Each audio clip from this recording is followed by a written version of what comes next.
Okay, so it's raining right now, so I think we're done flying for the day. But people have asked me a couple of questions, so I'm gonna take this opportunity to answer them. The most common question I get asked is, why'd you pick this airplane? Well, as you may know, I was a naval aviator for a while, and I learned how to fly in a T-34.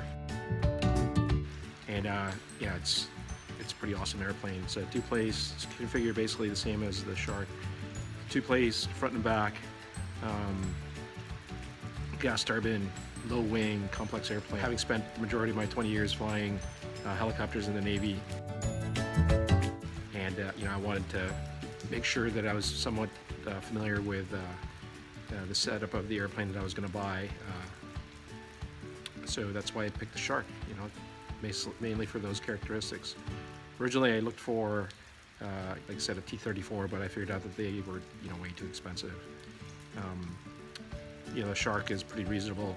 It costs probably as much as a new Porsche, which was, one of the options of what we were going to buy as I got out of the Navy. Basically, we saved all this time. I drove the same car for practically the 20 years I had in the Navy. Actually, we drove it to the field today. It's all red Cabrio. And when I got out of the Navy in 20 years, 22, 23 years, we had enough money saved up to either buy a sailboat or a Porsche. Yeah, we wound up buying that one, the airplane. It operates off gasoline, so it's not that expensive once you purchased it.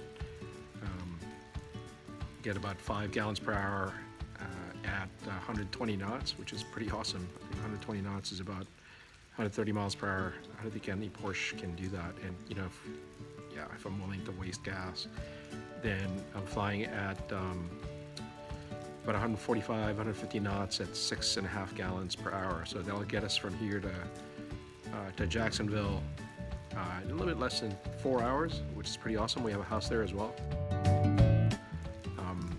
But I've been pretty busy at work, so I haven't been able to fly this airplane much outside of Virginia right now. But so far so good. Life's been pretty good about the Shark. With the Shark, it's been about 6 months since we started flying it. Almost a year since we've owned it, and we've flown almost 40 hours in it. Fortunately, wanted to fly more than that. We should be at about 50 hours. But the summer's upon us, and we're definitely going to try to catch up with that. Anyway, that's it for now, and hopefully we get some flying videos here shortly. All right, I'll talk to you later.